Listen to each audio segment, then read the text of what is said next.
Good afternoon, everyone. My name is Mayur Bhandarkar. I'm a staff technical writer at TIBCO, and my topic for today is predicting user questions and building an information repository. So let's start with the agenda. We'll first look at why structural documentation is a failure, can be termed as failure in some aspects, not necessarily in all aspects, but in some aspects. Then why FAQs are successful.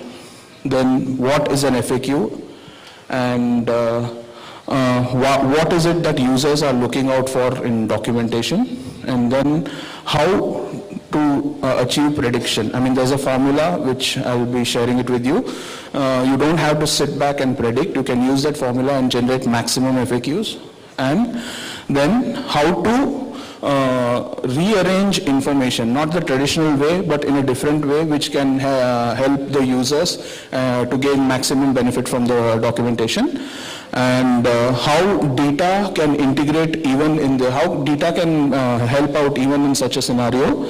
And then many other solutions wherein you can use that prediction and create multiple information repository, which does not necessarily have to be content, and other media as well. So we'll start with the first topic, which is a structural failure. So we know this, the Leaning Tower of Pisa. It was one of the wonders of the world. But having said all that, it was still a structural failure. I mean, it became, or it was nominated for one of the wonders of the world, despite being a structural failure.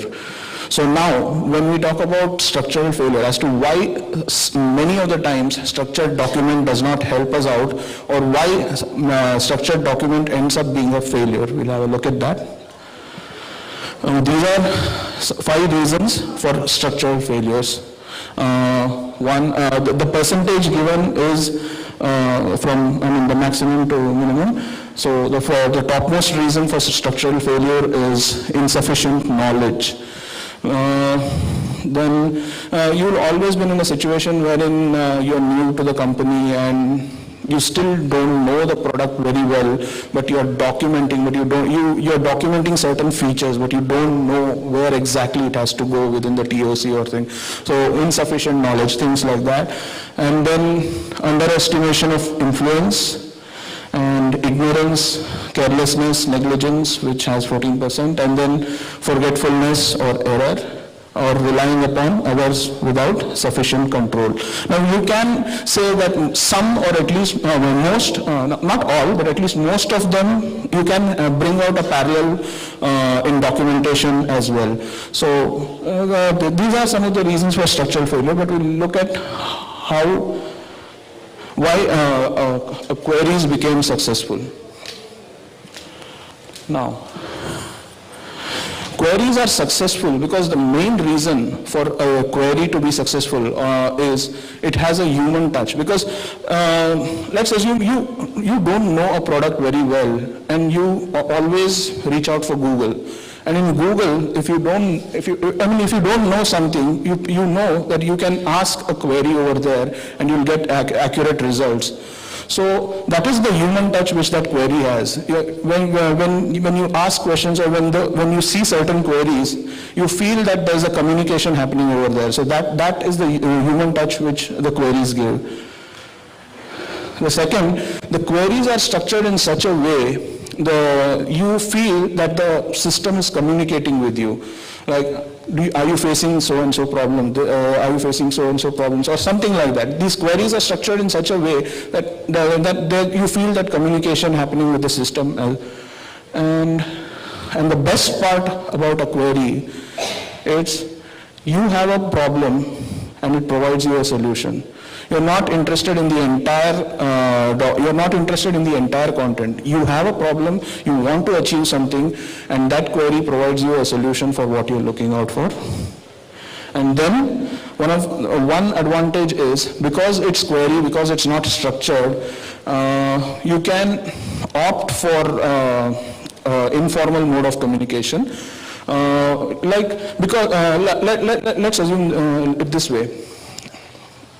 you want a solution for a particular feature on a product.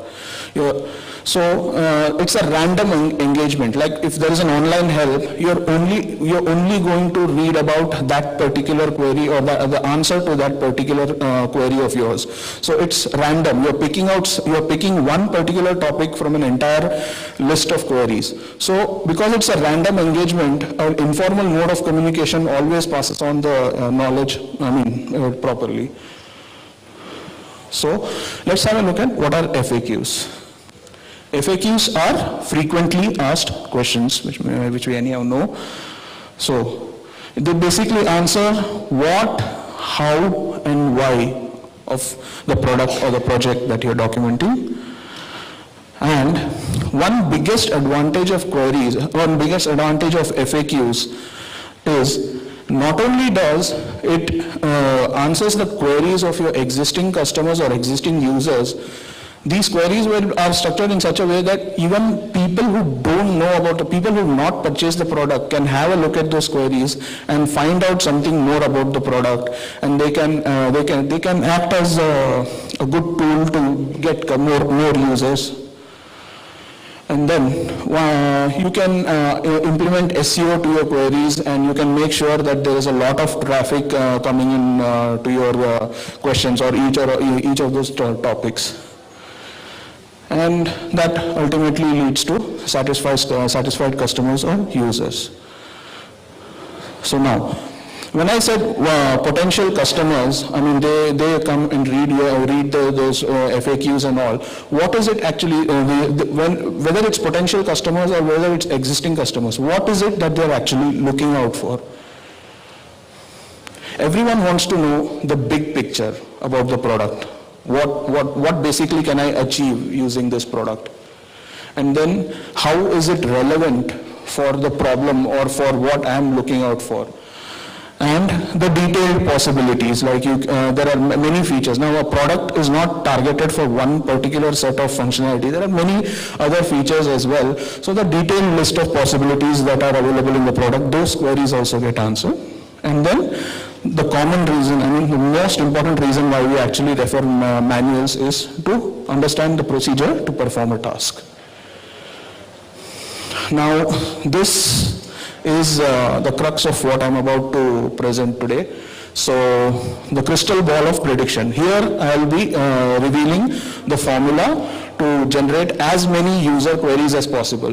When I worked in a startup company and we were asked to create FAQs, this question I was asked in an earlier conference as well, how do you know if it is an FAQ, if it's a new product? People still might not have used it. So see, there are certain phases through which it goes. You give it to a dumb user and you ask him what kind of problems, what kind of problems did you face? You get his queries, or else you generate a few FAQs and you put them out as frequently asked questions. But if you just sit back and think, is this relevant for me? Is this, can we put this out as an FAQ? Instead of thinking, it would be very nice to have a formula wherein you can get maximum FAQs or all the FAQs and then decide whether it's which of those are relevant for you and which are not. So one method of prediction is to have this x plus y is equal to z. I will now share it with you. Now this is a washing machine. Now it says how to predict questions users of dishwasher are assumed to ask. Now look at how they have created this formula. Now the first step is to decide your question type. Now for people on that side, it's this one. For the first step, you decide what kind of question you're going to ask. So the main thing, now let's look at the first question over here. Where is, and then you keep a gap for the user interface element located.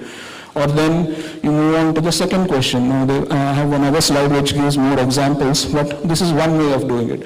Now see what they've done in the second step. They've listed out a complete, they've listed out all the user interface elements, or we cannot call it UI element when it's a hardware, but as of now, let us just consider that as a UI element. So they listed all the components of that washing machine: salt compartment, rinse aid compartment, detergent compartment, and all that. And now look at how they've generated the question: where is salt compartment located? Now the entire components of the washing machine, they are located somewhere. So where is it located? Those list of queries get covered over here. Now because this example is for a hardware, I thought I'll give you an example which is relevant from a software perspective. Now this is Quick Heal PC Tuner, simple PC tune-up software. Now, sorry. Okay, yeah. So I'm going to create FAQs for this full set of user interface elements. Now it's a tune-up menu, and for people on that side, this menu I'll be covering. So let's have a look at how do we set up the questions for this. You see, there are 3 question types that I've created. Why should I use the user element feature? First one is why. Second one is what actions can be performed using the user element feature. And the third one is how do I use the user element feature. Now you can ask, I can add many other kind of variations as well. I have a reason for including these 3, which I'll explain it in the next slide. Now look at now I'll take up only one user interface element, but it will be applicable for all the elements mentioned over there. Now, if you look at the first question in question type, why should I use the user? And what is the question that comes up? Why should I use the auto tune-up feature? Now, in this query, you get to understand what the feature is.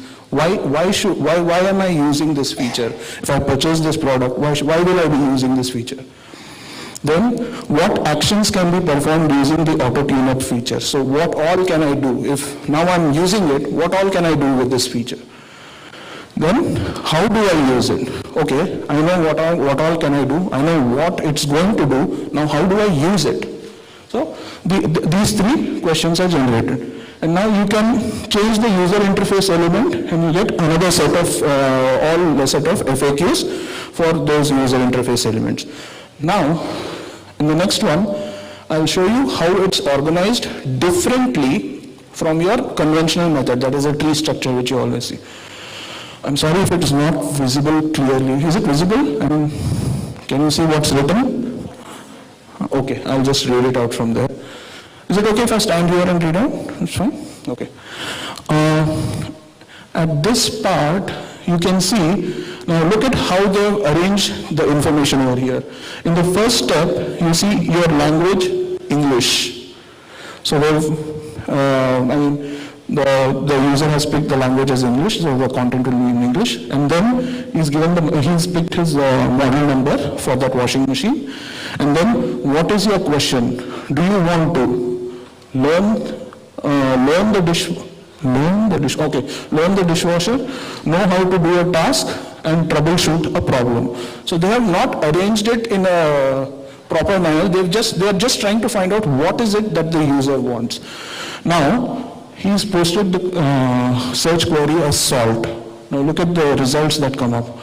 How do I fill the salt compartment? Where is it located and all that? So you can arrange it in many different ways to get maximum, to ensure that the user gets maximum benefit from the way it is arranged. Now, different ways of arranging it would be questions having most hits. Now, how do you know that? Through analytics. You can the best example for this would be e-commerce sites. If you visit e-commerce sites, you will see questions asked frequently. Most of the times it is, why has my package not yet been delivered, or when will it be delivered?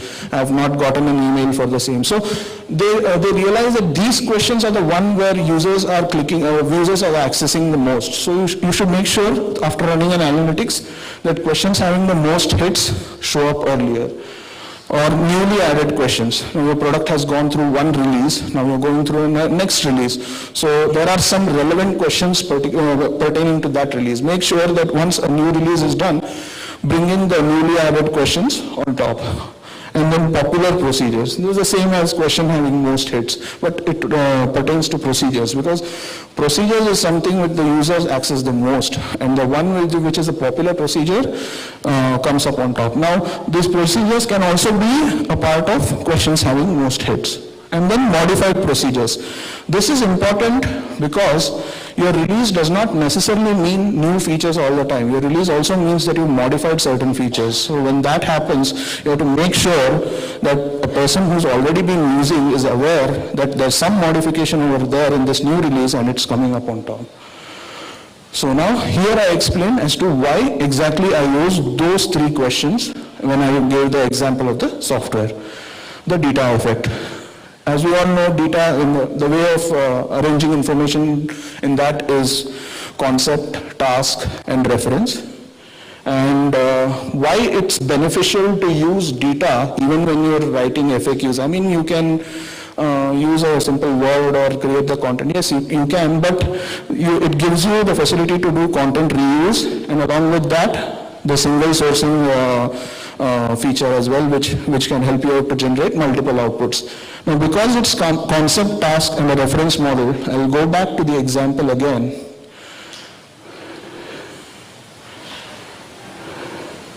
Yeah, see, why should I use the user interface element feature? Or I'll directly, mention the question, why should I use the auto tune-up feature?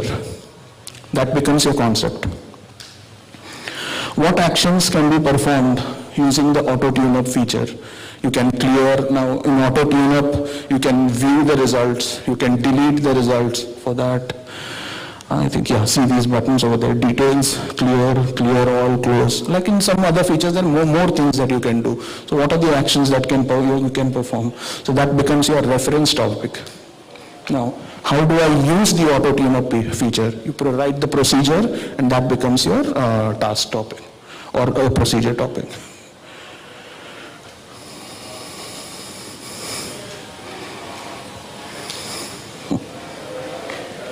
Okay.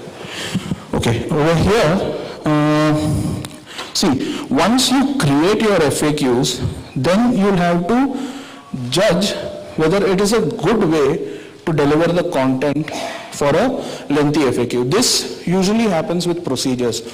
Let's assume you have written a procedure, you've created a query, and you've explained the procedure over there. But now that procedure runs into 20 steps, 15, 20, 30, any number of steps.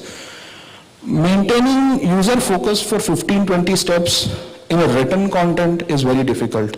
So then you take a call. Now this is a lengthy procedure. So what can I do? I have an FAQ, so I can give him an alternative wherein we can provide it in a different media. Rather than making him read or go through that, we can provide it in a different media. And that media includes videos, animations, simulations, etc. You can do whichever you're comfortable with. I mean, if you use Adobe Captivate, yeah, you can. If you use Adobe Captivate, you can create a demo, or you can create a simulation, or if you use Camtasia, you can create videos, which we do in TIBCO now.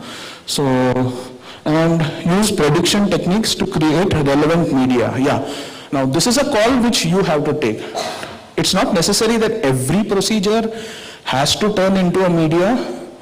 Most of the times, it's the procedure which gets turned into a media or a video or simulation or anything is an installation for big products which has lots of customization features and all. So for such products, we always end up delivering it via media because it becomes easier for the user and it becomes, he can understand it much, quicker when he has a media for that. So actually, that's about it. So if you have any queries, you can ask me.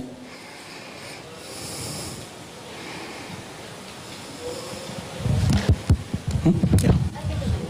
Typically, how many FAQs should be there in, say, for example, one topic? Ideally, what should be the maximum number one can go for FAQ in? Maximum, you can go to any number of FAQs for a particular topic, but the minimum should be 3. As I said, you should explain what the feature provides, why is that feature is relevant to a user, what all you can do using that feature and how to use that feature. That has to be there because that is what the product is all about. Now, like the best example would be, let's assume your calculator, you can ask in one query, you can ask how to add, multiply, subtract or divide, or you can split, if you split that into 4, then you're wasting your time. Instead, you can club that into 1. So the best way to do it is our concept task reference, wherein we make a minimum choice, but beyond that, it's up to you. Yeah, I mean, it's up to the product as to what all you want to cover. Now, I can add a, wait a minute, I'll show you an example itself. This is taking time.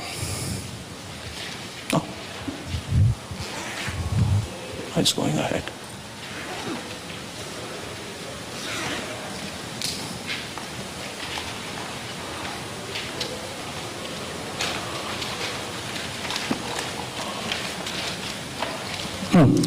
I can add a FAQ saying how to clear auto tune-up, how to clear all auto tune-up, how do I close the feature and all. You can create these FAQs, but the most important question is it necessary?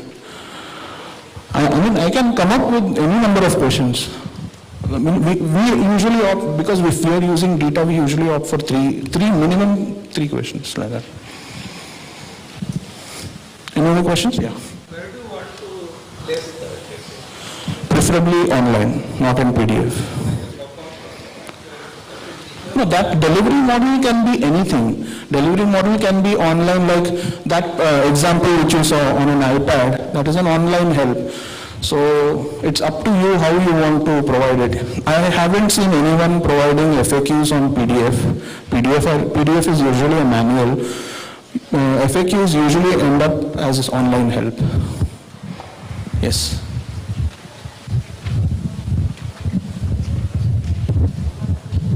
Sir, you mentioned about how to do this and what should be included and all that. But suppose in case of hardware, as example was washing machine, you see, you are supposed to clean the tub. Or if it is a software, you are supposed to do some instructions. So can we also mention questions like, what will happen if you not do this? Yeah. You see, because that will attract people more. Generally, yeah. I'll show you the example. Where did I place it?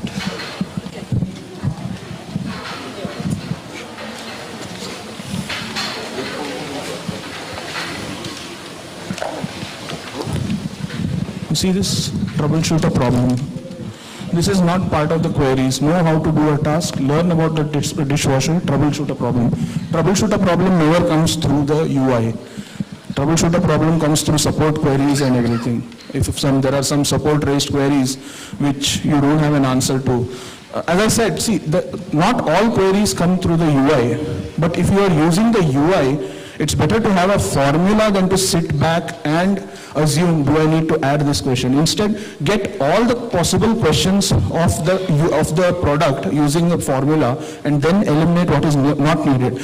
But what is not part of the product, like different questions which you had not anticipated, like something happened in the user's place. Now you are installing a software and you came up with a scenario which is not part of the solution that we provided. Maybe user does not have a third-party software installed. Maybe his hardware is not the recommended hardware. These are scenarios which we can't predict. We tell them that this is all these are required. And sometimes it may be at his end, sometimes it may be at our end. So troubleshooting always ends up in a different question because that is not part of the UI. Any other? You mentioned that FAQ helps for SEO, means helps for improving the search. So Yeah. can you explain in detail? Yeah, see, usually the FAQ title works as a topic title. Whenever you give a title to your topic that you're creating in data, the FAQ works in a similar way. Now, if you are talking about the salt compartment, where is the salt compartment located? You have to ensure that the the simplistic example would be salt compartment now becomes your keyword. So you have to ensure that when you're providing your answer, you have to use that word at least 2 to 3 times. You just make sure that that is part of that. And part of the query should be within the short description. Let's assume if it's a response which has more than 5 to 6 lines, which for us, where is the salt compartment located, I don't think it would go to 5 to 6 lines. But if you have an answer which goes beyond 5 to 6 lines, make sure you provide a short description. Now, where does that short description appear? It appears when you search on Google, it appears as the 2-line description which you see below the results. So then these kind of things you can do with SEO. Now, see, the question is salt compartment. You talk about salt, when you reply, you talk about salt compartment in the very first line, somewhere in the 3rd line, 8th line, then it becomes, the first 2 lines, let us assume, is a part of the short description, then the body has 2 or 3 more occurrences, and if you are adding an image, make sure you call that image a salt compartment image, and then if you add an alt attribute to the image, make sure you add the words salt compartment. So you can do these SEO things even to your FAQs and get maximum visibility further. Yes. At what stage do you generate the FAQs along with the help? After UAT. If it's the very first release after UAT. Like if the product is being released for the very first time, if it's online, let's take the example of Facebook. A few features of Facebook is getting released in a few days. They put it through a user acceptance testing and they get as many questions as possible. So the ones which they feel is relevant is going to go as FAQs. And how often do you update the FAQs? How often do we update the FAQs? Now, if you've covered everything, then not necessary, but as you said, if it's part of troubleshooting and everything, troubleshooting is something which you have to wait for the support people to give you the information. So the minute you feel that the questions that have come to your support team, you feel that yes, this is relevant, then we have to keep updating it. To push it through a release cycle, a lengthy release cycle for every 2-3 questions would be difficult. So this is usually a good example to do wherein the release is like, you don't have to go through a lengthy release cycle to get this release. Like if you have a content management system, a system like WordPress, wherein where you've maintained all that repository, and if you want to update it, you can update it, send it to a review and get that done quickly and publish it also. So if you have such kind of a system, it's very beneficial. If you have the traditional system, it's going to take a long time. Yes.